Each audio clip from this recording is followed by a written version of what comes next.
Midnight at Belmont Stables. Marcus slips past sleeping thoroughbreds, heading to the old feed room. Hidden behind grain sacks, $30 million in unmarked bills.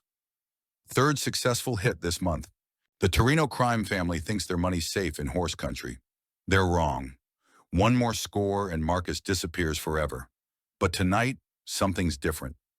Footsteps echo in the main corridor. Before we dive into this incredible true crime story, I need to ask you for a quick favor. Smash that subscribe button if you haven't already. Give this video a thumbs up if you're ready for an insane story. And most importantly, drop a comment and tell me what city you're watching from. I love seeing how this crazy audience spans across the globe. Are you tuning in from New York? Maybe London? Tokyo? Let me know down below. All right, now let's get into this wild story. 6 months earlier, Marcus Chen never imagined he'd become a thief. The transformation from respected horse trainer to desperate criminal seemed impossible. Yet here he was, planning heists with the same methodical precision he once used to breed champion thoroughbreds. At 38, he'd spent 15 years building his reputation as one of Kentucky's most trusted horse professionals. His prize breeding farm, Chen Valley Stables, had produced 3 Kentucky Derby winners and dozens of regional champions. The rolling pastures, pristine barns, and million-dollar bloodlines represented everything Marcus had worked for since graduating from the University of Kentucky's renowned equine program. Then Elena Vasquez came calling, and everything changed forever. "Mr. Chen, we need to discuss your loan restructuring immediately," Elena had said that bitter February morning, her voice carrying the clinical detachment of someone who destroyed lives for profit without losing sleep.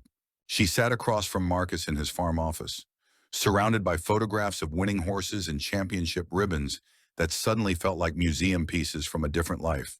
Market conditions have changed significantly, and the bank's risk assessment protocols require immediate adjustment of your loan terms.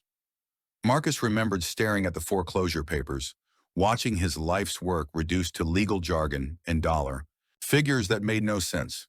The numbers seemed impossible, the timeline criminally short. "I've never missed a payment in 15 years. My horses are worth triple the loan amount. Thunder's legacy alone is valued at $800,000. Unfortunately, Mr. Chen, the bank's updated risk assessment indicates that agricultural properties no longer meet our investment criteria. The equine market has been deemed too volatile for continued support. You have 30 days to satisfy the full loan balance or face immediate foreclosure proceedings." Elena's manicured fingers drummed against the mahogany desk that Marcus's grandfather had built by hand in 1952. The same desk where 3 generations of Chen men had planned breeding programs, reviewed bloodlines, and built a legacy that was about to vanish forever. The irony wasn't lost on Marcus that the bank destroying his family's legacy was the same institution his grandfather had trusted for decades. That meeting marked the beginning of Marcus's descent into desperation and criminal thinking. By March, Chen Valley Stables belonged to Torino Agricultural Holdings, a company Marcus had never heard of, but would soon know intimately. By April, he was living in a cramped 2-room apartment above Pine Ridge Stables, working for $15 an hour feeding horses he had once owned. The proud owner of Kentucky's premier breeding operation had become just another stable hand, invisible to the wealthy clients who had once sought his expertise. The transformation was devastating, but also illuminating. Working at the bottom of the industry hierarchy, Marcus saw things he'd never noticed as an owner. Late-night meetings in farm offices, expensive cars arriving at odd hours, conversations that stopped abruptly when workers appeared. The horse industry, it seemed, had layers he'd never suspected during his years as a legitimate businessman. The discovery that changed everything happened completely by accident on a routine Tuesday afternoon. Marcus was delivering a pregnant mare to Pine Ridge when he heard voices from the main office. The door was slightly ajar, and through the crack, he could see 3 men in expensive Italian suits counting stacks of cash with the practiced efficiency of bank tellers. The money covered the entire conference table, more cash than most people see in a lifetime. "The Pine Ridge operation is absolutely perfect," one man said, his voice carrying a New York accent that seemed out of place in rural Kentucky. "No one suspects horse farms of anything more serious than doping scandals. The agricultural cover is genius." Marcus recognized the second voice immediately. Vincent the Horse Torino, whose family had somehow acquired Chen Valley Stables through Elena Vasquez's bank, in a transaction that had happened with suspicious speed. Vincent was a second-generation crime family member who genuinely loved horses, making him the perfect front for agricultural money laundering. The pieces of Marcus's destruction began clicking into place with sickening clarity.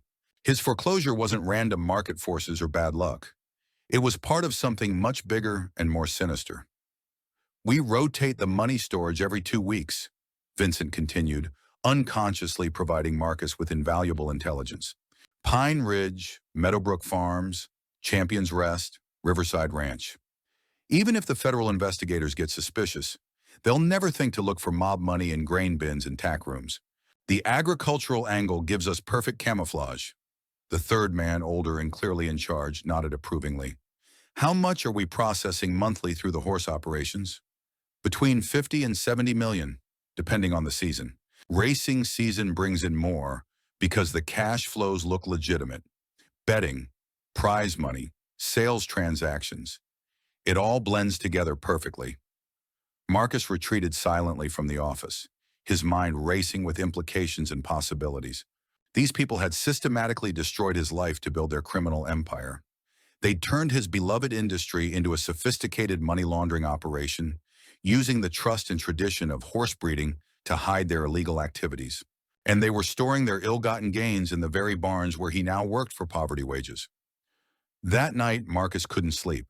He walked through Pine Ridge's corridors at 2 a.m., studying the layout with completely new eyes. The facility he'd known for years as a legitimate horse operation suddenly looked different. The tack room safe sat behind $50,000 worth of show saddles, protected by nothing more than an old combination lock. The grain storage areas had new locks that seemed overly sophisticated for simple feed security. The main office had been renovated recently, with new security cameras and reinforced doors that seemed excessive for a rural horse farm. The combination lock on the tack room safe looked old, but well-maintained, probably using some date meaningful to the farm's history. Marcus thought about Vincent's obsession with champion bloodlines and racing history.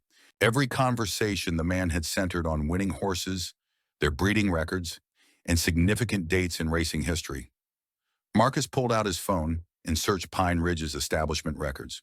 Founded in 1987, the same year Thunder Bay won the Triple Crown, ending a 17-year drought in racing's most prestigious achievement.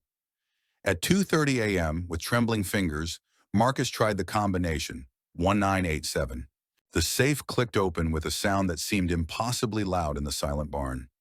Inside, wrapped in feed store plastic bags and rubber bands, sat neat stacks of $100 bills. More money than Marcus had seen in years of legitimate horse training. His hands shook as he counted $2 million, just a small test to see if his theory about the operation was correct. The bills were crisp, sequential, clearly fresh from some criminal enterprise.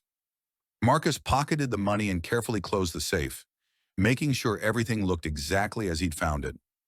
No alarm sounded, no security response materialized. The perfect crime, hidden in plain sight among the daily routines of agricultural life. For 3 agonizing days, Marcus waited for consequences. He jumped every time his phone rang, expecting Vincent Torino's angry voice demanding explanations. He studied every visitor to Pine Ridge Stables, looking for signs of suspicious surveillance or criminal investigators. He watched for police cars on rural roads, federal agents asking questions, or any indication that his desperate theft had been discovered. His hands shook when handling feed bags, wondering if someone might notice his nervousness around the very tack room he'd robbed. But nothing happened. Absolutely nothing. The Torino operation continued its daily routines with clockwork precision, completely unaware that their agricultural money laundering network had been compromised. Vincent arrived for his regular horse inspections, discussing breeding schedules and racing plans with the same casual confidence he'd always displayed. The farm managers went about their business, feeding horses and maintaining facilities without any awareness that their secret criminal proceeds had been partially stolen. The organization was so confident in their security measures, so arrogant about their agricultural cover story, they didn't even conduct basic inventory counts of their stored cash. $2 million was apparently pocket change to a criminal enterprise, processing hundreds of millions of dollars monthly through horse farm fronts across Kentucky. That realization changed Marcus fundamentally. If they were careless with small amounts, what about the larger stashes Vincent had mentioned during his overheard conversation? The rotating storage locations at multiple horse farms, the grain bin hiding spots that federal investigators would never suspect, the complete lack of real security beyond simple agricultural locks and rural isolation.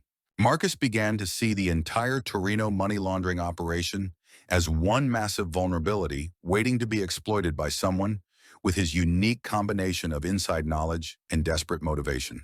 The transformation from victim to predator felt almost natural. Marcus had spent 15 years learning every detail of horse farm operations, from security systems to daily routines to storage logistics. He knew which facilities had night guards and which relied on electronic surveillance. He understood feed delivery schedules, veterinary visit patterns, and the seasonal rhythms that govern rural agricultural life. Most importantly, he had the professional reputation and industry connections that would provide legitimate cover for suspicious behavior at multiple locations. Marcus realized he possessed something more valuable than money. He had become invisible. A former farm owner working stable jobs was beneath notice, part of the agricultural landscape that criminals use for camouflage. No one questioned his presence at horse facilities because he belonged there legitimately. His expertise made him valuable to farm managers eager to impress their criminal bosses. His professional knowledge allowed him to spot security vulnerabilities that would remain hidden from outside observers. That's when Marcus decided to escalate his criminal activities in a systematic, methodical way that would eventually destroy the organization that had destroyed his life. He researched Meadowbrook Farms online, crafting a professional cover story. Marcus Chen, equine nutrition consultant, specializing in thoroughbred dietary optimization. His 15 years of legitimate expertise made the lie believable. He created business cards, a simple website, and fake references from distant farms. Mr. Morrison, I'd like to evaluate your feeding program for potential performance improvements, Marcus told the Meadowbrook farm manager over the phone, using every technique he'd learned in years of legitimate business development. I'm currently working with several regional facilities to optimize nutrition protocols for the spring racing season. Vincent Torino mentioned your operation specifically as one that takes thoroughbred care seriously. The manager, clearly desperate to impress the Torino family and prove his facility's worth, agreed immediately without asking for references or credentials. Mr. Chen, we'd be honored to have you evaluate our program. Vincent has been very specific about wanting our horses in peak condition. When can you visit? Marcus arrived at Meadowbrook Farms the following Tuesday with a professional clipboard, nutrition analysis forms he'd downloaded from legitimate consulting websites, and the confident demeanor of someone who'd done this work hundreds of times legitimately. The irony wasn't lost on him that he was using his real expertise to commit crimes against the people who'd destroyed his legitimate business. The comprehensive tour revealed everything Marcus needed to know about Meadowbrook's security vulnerabilities and money storage systems. Feed storage was maintained in locked grain bins that used simple agricultural hardware, designed primarily to keep horses and rodents out, not determined thieves with professional knowledge and specialized tools. Security cameras covered the main walkways and high-traffic areas, but had obvious blind spots near the storage facilities where legitimate workers needed privacy for daily operations.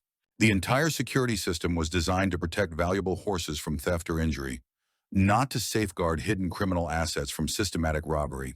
Most importantly, the farm manager mentioned their operational schedule repeatedly during their extended conversation about feed delivery logistics and nutrition timing protocols. The man was clearly eager to demonstrate the facility's organization and efficiency to someone he believed represented potential consulting revenue and professional validation. We receive our monthly grain supplies every second Tuesday without fail, the manager explained with obvious pride, attempting to impress Marcus with their operational precision. Vincent Torino is extremely particular about timing and consistency in all our procedures. He insists that everything must run like perfect clockwork in this operation. The horses depend on routine, and Mr. Torino believes that any disruption to established schedules creates unnecessary stress that affects performance. Marcus nodded professionally while mentally cataloging every detail for criminal exploitation. The manager was unknowingly providing a complete operational briefing to someone planning to rob their money laundering operation. The irony was almost overwhelming. Criminals who had destroyed legitimate businesses through systematic fraud were now being victimized by the same attention to detail they demanded from their agricultural fronts. The grain bins themselves were agricultural standard equipment, built for durability and weather protection rather than security. The locks were basic hardware store varieties, designed to prevent casual tampering, but easily defeated by someone with proper tools and knowledge. Marcus noted the placement of security cameras, identifying multiple approach routes that would avoid electronic surveillance entirely. The facility's rural location provided natural cover for nighttime activities, with no nearby neighbors or regular patrol routes to complicate illegal entry. During the nutrition consultation, Marcus provided genuine professional advice about feed optimization and supplement protocols. His recommendations were legitimate and valuable, making his cover story completely credible while he simultaneously planned criminal activities. The psychological complexity of using real expertise to enable theft created a strange sense of professional satisfaction mixed with criminal anticipation. That evening, Marcus returned to Meadowbrook Farms under complete cover of darkness, implementing the same methodical planning he'd once used for legitimate breeding operations. He parked his truck a quarter-mile away along a rural road that received no traffic after sunset, then approached the facility through adjacent farmland he knew intimately from 15 years of traveling between horse operations throughout the EU region. The approach route avoided all main access points in security camera coverage areas, utilizing natural terrain features and agricultural structures for concealment. The grain bin locks were exactly what Marcus had expected during his reconnaissance. Simple agricultural hardware designed for basic feed security rather than criminal asset protection. His veterinary tools, accumulated over 15 years of legitimate horse care and emergency medical procedures, opened the locks easily without leaving any trace of forced entry or tampering. The same instruments he'd once used to save horses' lives were now enabling systematic theft from the criminals who destroyed his legitimate career. Marcus worked with surgical precision, removing the top layer of grain carefully to avoid disturbing the overall appearance of the storage bin contents. Beneath the grain, wrapped in multiple layers of waterproof plastic and sealed with professional-grade tape, sat $5 million in neat stacks of $100 bills. The money was fresh, sequential, clearly recent proceeds from criminal activities that Vincent Torino's organization was cycling through their agricultural money laundering network. He photographed the hiding spot thoroughly with his phone, documenting the exact placement, wrapping techniques, and grain layering methods for potential future reference and intelligence gathering. Then Marcus carefully removed the money while leaving the grain layer completely undisturbed, covering his criminal tracks with the same obsessive attention to detail he'd once applied to championship breeding program management. The psychological impact of holding stolen money had evolved significantly since his first theft. Where guilt and fear had dominated his initial criminal act, Marcus now felt something closer to professional satisfaction mixed with righteous anger. These people had systematically stolen his farm, his future, his family's three-generation legacy in the horse industry through fraudulent foreclosure and predatory lending practices. This wasn't really theft in any moral sense. It was recovery, taking back a tiny fraction of what they destroyed through criminal conspiracy and institutional corruption.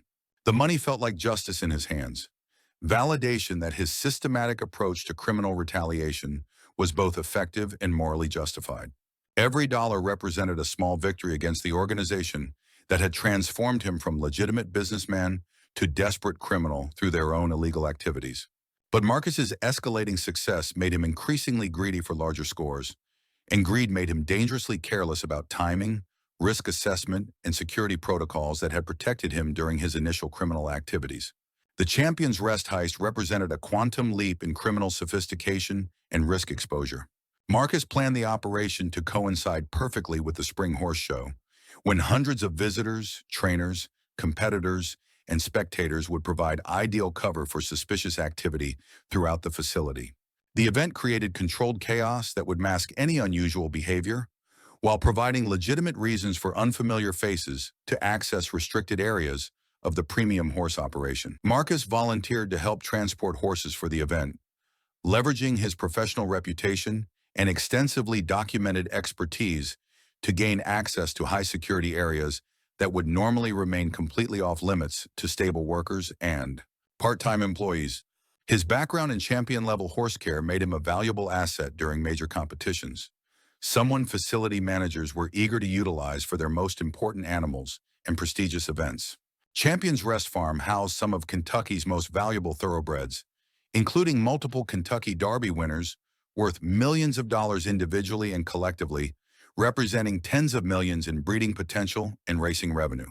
The facility's security infrastructure was significantly more sophisticated than either Pine Ridge or Meadowbrook farms, incorporating electronic surveillance systems, motion detectors, and regular guard patrols designed to protect irreplaceable genetic assets from theft, injury, or sabotage.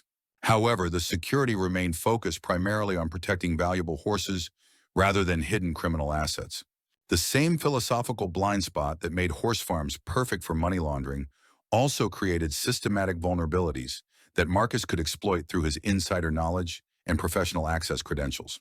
While spectators watched jumping competitions and racing events in the main arena areas, Marcus methodically slipped away from the legitimate transport operations into the climate-controlled Champion Stallion Barn, where the facility's most valuable animals lived in luxury that exceeded most human accommodations. The barn featured individual stalls worth more than most people's houses, with custom climate control, specialized lighting, and medical monitoring equipment that provided real-time health data for animals whose genetic material was literally worth more than gold. The money was hidden behind custom feed compartments that had been specially designed to conceal criminal proceeds while maintaining the appearance of legitimate horse care facilities. $8 million in neat stacks, more money than Marcus had made in his entire legitimate career as a farm owner. As he stuffed bills into his veterinary supply bag, he heard footsteps approaching down the main corridor. Vincent Torino entered the barn unexpectedly, making his rounds to check on his prize stallion, Thunder's Dream, a 3-year-old worth over $2 million. Marcus froze behind the feed station, barely breathing, every muscle tense with the knowledge that discovery would mean far worse than arrest. If Vincent caught him red-handed stealing from the crime family's operation, there would be no trial, no lawyers, no appeals process. "Hey, you there!" Vincent called out, his voice echoing in the barn's vaulted ceiling. Marcus's heart stopped completely. He stepped out slowly from behind the feed station, hands clearly visible, mind racing through possible explanations that might save his life. The money-filled veterinary bag felt impossibly heavy on his shoulder. "You're the new nutrition consultant, right?" Vincent smiled genuinely, clearly pleased to encounter someone taking professional interest in his horses. "Marcus Chen, how's Thunder's dietary program working out? I've been concerned about his weight gain schedule." "Excellent progress, Mr. Torino," Marcus managed, his voice somehow steady despite his terror. "I was just checking his evening supplement distribution to ensure optimal absorption. The protein ratios are responding exactly as projected." "Outstanding. Keep up the excellent work." Vincent patted Thunder's Dream affectionately and continued his rounds, completely unaware that the nutrition consultant was actually a thief who'd just stolen $75,000 from his criminal operation. Marcus exhaled shakily after Vincent disappeared, realizing his professional reputation had just saved his life. But this was becoming far too dangerous for continued operations. The close encounters were getting closer, the security was getting tighter, and his luck couldn't hold forever. One more major score, then he'd disappear completely with enough money to start over, somewhere the Torino family could never find him. Riverside Ranch represented the crown jewel of the Torino agricultural money laundering network. Marcus spent weeks crafting his most sophisticated approach yet, posing as an agent for international horse buyers interested in acquiring premium bloodlines for overseas racing operations. His reputation in the industry, combined with forged credentials and fake references, opened doors that should have remained permanently closed to someone of his current employment status. "Mr. Chen, we're absolutely honored to have you evaluate our breeding stock," the ranch manager said, practically glowing with excitement at the prospect of international sales. "Vincent Torino speaks very highly of your expertise. We understand you're representing some very serious European investors." The 3-day evaluation period gave Marcus complete and unprecedented access to Riverside Ranch's most secure facilities. He studied the layout methodically, identifying security camera blind spots, documenting guard rotation schedules, and mapping electronic lock systems with the same thoroughness he'd once applied to breeding program development. The main vault was disguised as a climate-controlled medication storage room, protected by electronic locks that used predictable date-based combinations. On the final night of his supposed evaluation, Marcus cracked the electronic code using the ranch's founding date, May 15, 1978. Inside the vault, he discovered not just money, but a treasure trove of incriminating documents that revealed the full scope of the criminal conspiracy. Bank records, foreclosure contracts, property acquisition lists, financial transfer documentation. The entire criminal enterprise laid bare in manila folders and computer printouts. His farm was just one entry on a list of dozens of properties targeted for systematic acquisition. The Torino family, working in coordination with Elena Vasquez's bank, was methodically destroying independent horse operations throughout Kentucky to create their criminal empire. Every legitimate business they eliminated strengthened their money laundering network and reduced the risk of outside scrutiny. The traditional horse breeding industry was being systematically murdered to make room for organized crime. Marcus photographed every document with his phone, creating a complete digital record of the conspiracy that had destroyed his life and threatened the entire regional horse industry. Then he took the money, $15 million in cash, enough to fund several completely new lives in different countries. But as he prepared to leave Riverside Ranch forever, he overheard a phone conversation that changed his perspective completely. "The industry consolidation program is running ahead of schedule," Elena Vasquez was saying, her voice carrying clearly through the ranch office's thin walls. "Within 2 years, we'll control 70% of regional breeding operations. The traditional independent operators are proving even more vulnerable than projected." Vincent's voice crackled through the speakerphone. "What about the remaining independent farms? The ones still showing profit? We'll handle them exactly the same way we handled Chen Valley Stables and the others. Predatory loan restructuring, impossible repayment terms, then immediate foreclosure when they inevitably default. The horse breeding business is about to become exclusively the Torino family business. And the criminal proceeds processing? Currently running at $60 million monthly through agricultural fronts. Once we control the entire regional industry, we can process $200 million monthly without any risk of federal scrutiny. Horse farms are perfect. Large cash transactions look completely legitimate. In rural locations provide natural isolation from law enforcement surveillance." Marcus realized he faced a fundamental choice that would define the rest of his life. He could take the money and evidence, disappear to South America or Australia, and let his beloved industry die slowly under criminal control. Or he could fight back and risk everything to save something larger than his personal financial security. Meanwhile, Detective Ray Morrison had been tracking the rural property thefts for months, building a comprehensive case file that revealed disturbing patterns. Professional execution, inside knowledge of security systems, targets consistently connected to high-value agricultural properties. Someone with legitimate access and extensive industry expertise was systematically robbing horse farms with surgical precision.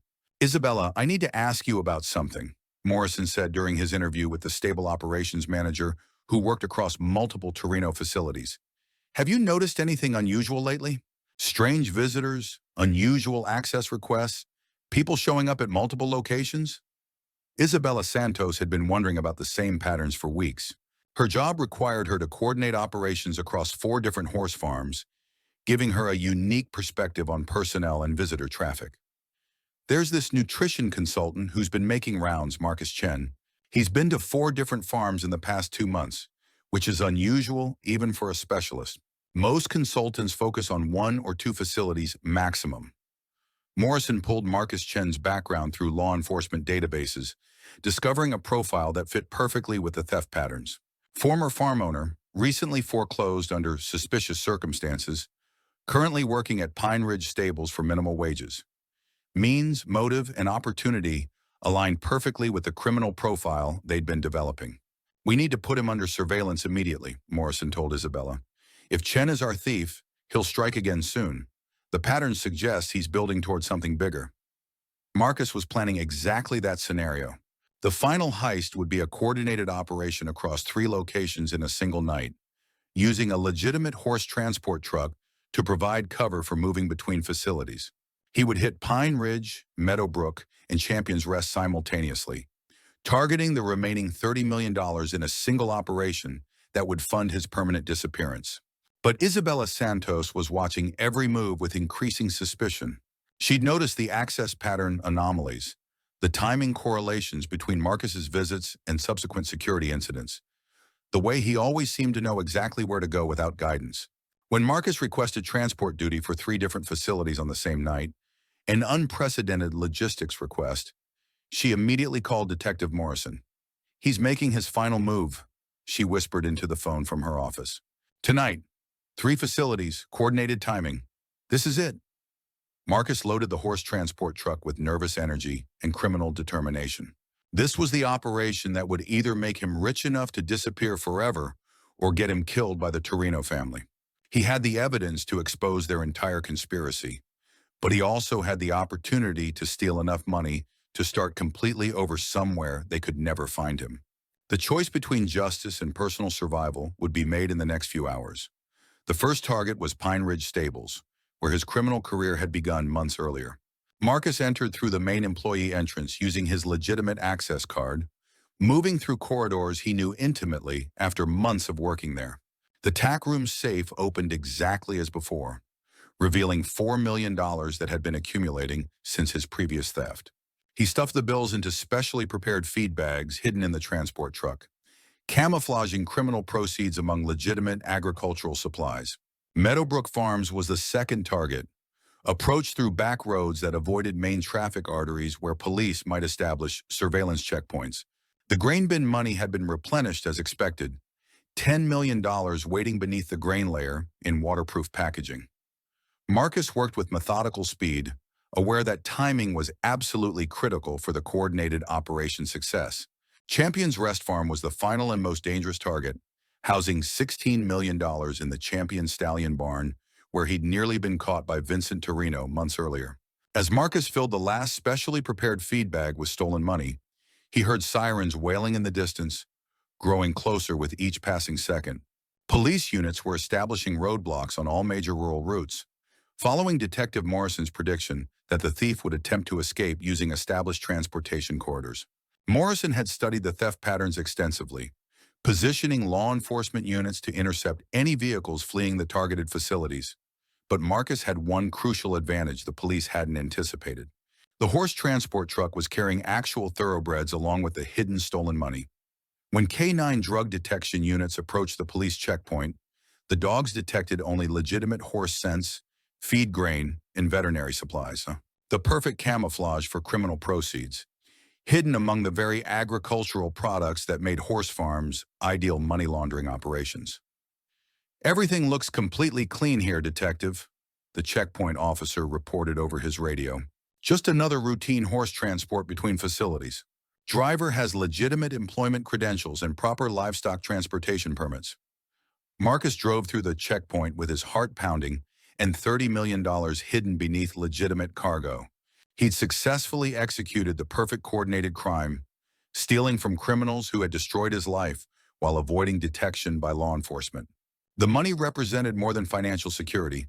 It was validation, revenge, and justice all combined in neat stacks of $100 bills. But perfect crimes don't remain perfect forever, especially when conscience gets involved. At the storage unit Marcus had rented under a false identity, he faced the most important decision of his life. The money could fund a new existence in Argentina, Australia, or any country without extradition treaties.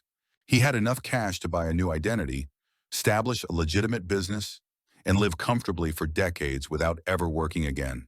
But he also had the evidence to destroy the criminal conspiracy that was systematically murdering the horse industry he loved. Marcus sat in the storage unit for hours, staring at boxes containing $500,000 and enough documentary evidence to send dozens of criminals to prison for life. The choice seemed impossible. Personal security versus industry justice, individual survival versus collective protection. Finally, at dawn, Marcus made his decision. He called Detective Morrison from a disposable phone purchased with cash months earlier. "I have comprehensive information about the Torino family money laundering operation. Meet me at Storage Unit 247 on Highway 52 and come prepared for major arrests." Morrison arrived with full backup support, expecting either a trap or another dead end in the investigation. Instead, he found Marcus Chen sitting calmly on boxes containing $500,000 in stolen money and enough evidence to dismantle one of Kentucky's most sophisticated criminal enterprises. I took their money systematically over several months, Marcus said simply, his voice carrying the exhaustion of someone who'd been carrying impossible burdens for too long. But more importantly, I documented their entire operation. Bank records, foreclosure contracts, money laundering procedures, personnel lists, everything you need to destroy them completely. The documents Marcus had photographed at Riverside Ranch revealed the full scope of the criminal conspiracy with devastating clarity. Bank records showing systematic predatory foreclosures, contracts proving coordination between legitimate financial institutions and organized crime, detailed financial records documenting money laundering operations worth millions of dollars monthly. Elena Vasquez, Vincent Torino, and dozens of co-conspirators were implicated in crimes ranging from fraud to racketeering. "Why are you giving this up?" Morrison asked, genuinely puzzled by Marcus's decision to sacrifice his criminal gains for uncertain legal outcomes. "You could have disappeared forever with this money. Started over anywhere in the world." Marcus looked at the detective with tired eyes that had seen too much corruption and lost too much innocence. "Because they're systematically destroying something I love more than money. The horse industry raised me, gave me everything I had, taught me everything I know. If I run away with their stolen money, they win completely. They get to kill everything I believe in while I hide somewhere counting blood money." The arrest began within hours of Marcus's confession and evidence presentation. Elena Vasquez was removed from her bank office in handcuffs while news cameras recorded her humiliation. Vincent Torino and his criminal associates were rounded up at 3 different horse farms in coordinated raids that netted millions in criminal proceeds. The entire conspiracy collapsed under the overwhelming weight of Marcus's meticulously documented evidence. But the story didn't end with arrests and prosecutions. Marcus negotiated a comprehensive plea agreement that reflected the unique circumstances of his criminal activity. In exchange for complete cooperation, return of all stolen money, and testimony against the criminal conspiracy, he received probation and community service rather than prison time. More importantly, the federal court ordered full restoration of all properties acquired through the fraudulent foreclosure scheme. Chen Valley Stables was returned to Marcus's ownership along with a dozen other farms that had been stolen through Elena Vasquez's predatory lending practices. The horse industry that had been under systematic criminal attack was suddenly free again, protected by the very person who had become a criminal to save it. 6 months later, Marcus stood in his rebuilt stables, watching a newborn foal take its first uncertain steps on unsteady legs. The stolen money was gone, returned to federal custody, and distributed to victims of the criminal conspiracy. But his farm was restored, his reputation rebuilt, and his industry protected from the criminals who had tried to destroy it. Isabella Santos visited on a warm autumn afternoon, bringing news about the final legal resolutions and criminal sentences. "Any regrets about giving up all that money?" she asked, watching Marcus work with a pregnant mare.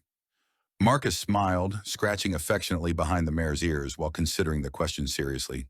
"I became a criminal to save what I love most. Turns out I had to stop being a criminal to actually save it. The money was never really mine anyway. It belonged to victims of their crimes." Detective Morrison closed the Torino case with unprecedented results that exceeded every expectation for rural crime investigation.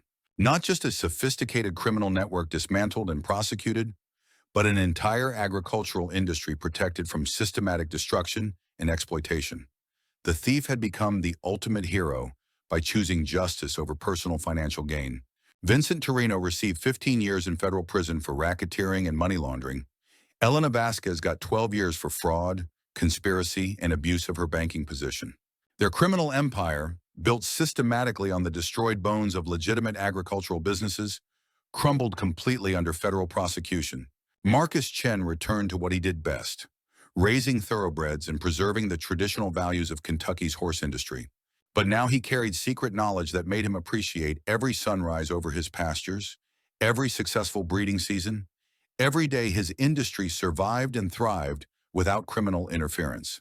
The perfect criminal had committed the perfect crime, stealing from criminals to save something infinitely more valuable than money.